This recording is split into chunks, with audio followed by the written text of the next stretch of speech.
नमस्कार मित्रों, आपका स्वागत है मेरे चैनल साहित्य की ओर में। आज सुनते हैं मुंशी प्रेमचंद जी द्वारा लिखी हुई कहानी कुत्सा। अपने घर में आदमी बादशाह को भी गाली दे देता है। एक दिन मैं अपने 2-3 मित्रों के साथ बैठा हुआ एक राष्ट्रीय संस्था के व्यक्तियों की आलोचना कर रहा था। हमारे विचार में राष्ट्रीय कार्यकर्ताओं को स्वार्थ और लोभ से ऊपर रहना चाहिए। ऊंचा और पवित्र आदर्श सामने रखकर ही राष्ट्र की सच्ची सेवा की जा सकती है। कई व्यक्तियों के आचरण ने हमें क्षुब्ध कर दिया था और हम इस समय बैठे अपने दिल का गुबार निकाल रहे थे। संभव था उस परिस्थिति में पड़कर हम और भी गिर जाते, लेकिन उस वक्त तो हम विचारक के स्थान पर बैठे हुए थे और विचारक उदार बनने लगे तो न्याय कौन करे। विचारक को यह भूल जाने में विलंब नहीं होता कि उसमें भी कमजोरियां हैं। उसमें और अभियुक्त में केवल इतना ही अंतर है कि या तो विचारक महाशय उस परिस्थिति में पड़े नहीं या पढ़कर भी अपनी चतुराई से बेदाग निकल गए। पद्मा देवी ने कहा, महाशय को काम तो बड़े उत्साह से करते हैं, लेकिन अगर हिसाब देखा जाए तो उनके जिम्मे 1000 से कम न निकलेगा।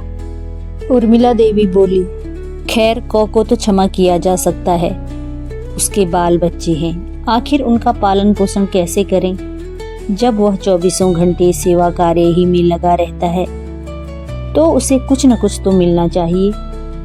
उस योग्यता का आदमी 500 रुपए वेतन पर भी न मिलता। अगर इस साल भर में उसने 1000 खर्च कर ही डाला तो अधिक नहीं है।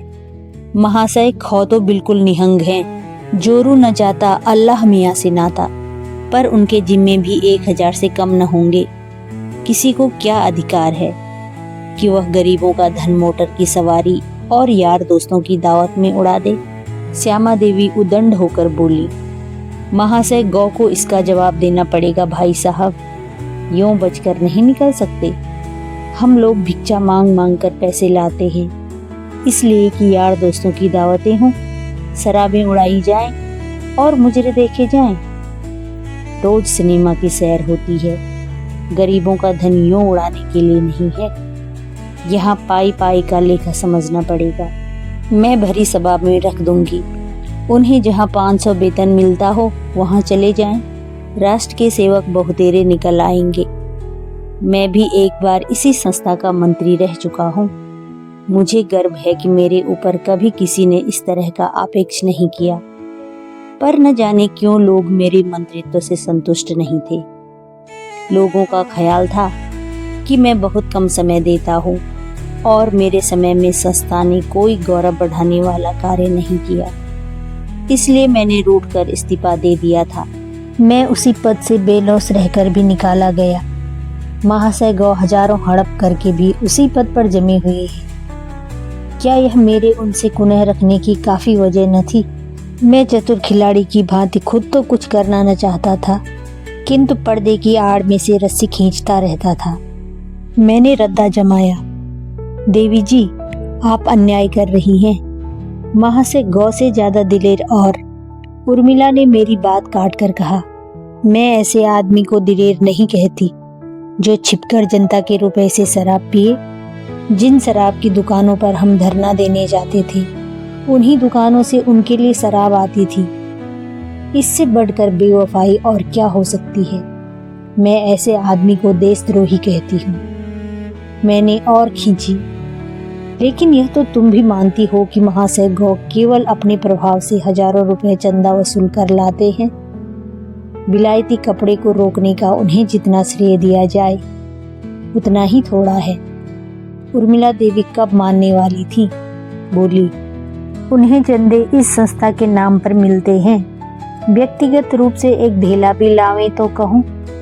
रहा विलायती कपड़ा, जनता नामों को पूछती है और महाशय की तारीफें हो रही है, पर सच पूछिए तो यह श्रेय हमें मिलना चाहिए।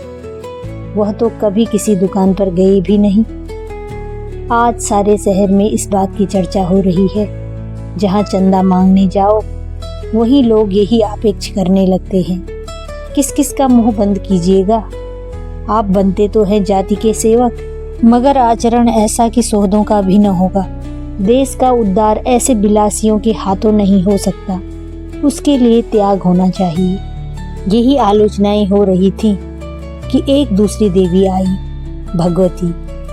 बेचारी चंदा मांगने आई थी, थकी मांदी चली आ रही थी।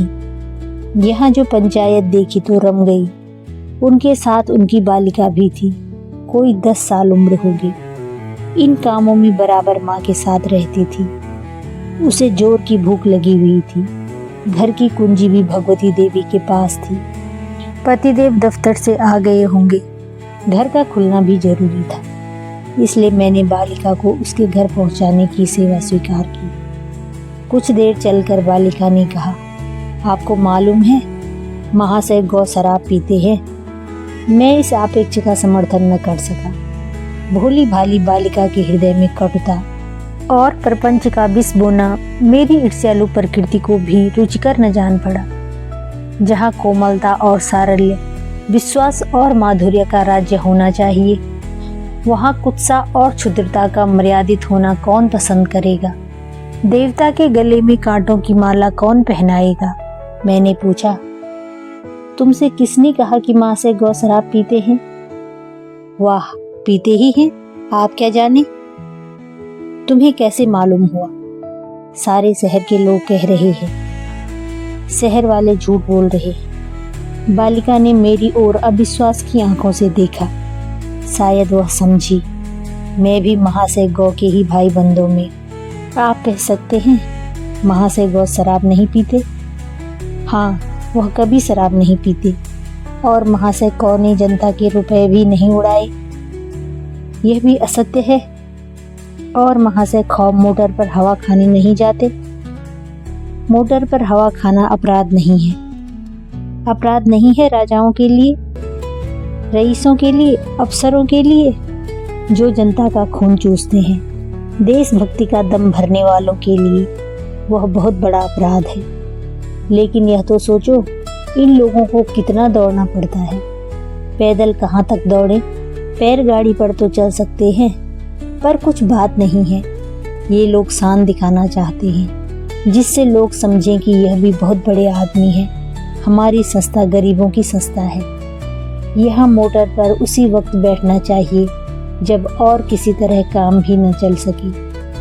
और शराबियों के लिए तो यहाँ स्थान न होना चाहिए। आप तो चंदा मांगने जाते नहीं।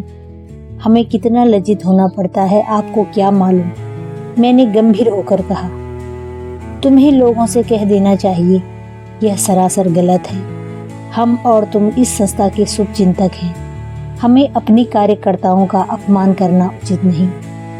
हमें तो इतना ही देखना चाहिए कि वे हमारी कितनी सेवा करते हैं। मैं यह नहीं कहता कि कौ खौ गौ में बुराइयां नहीं है।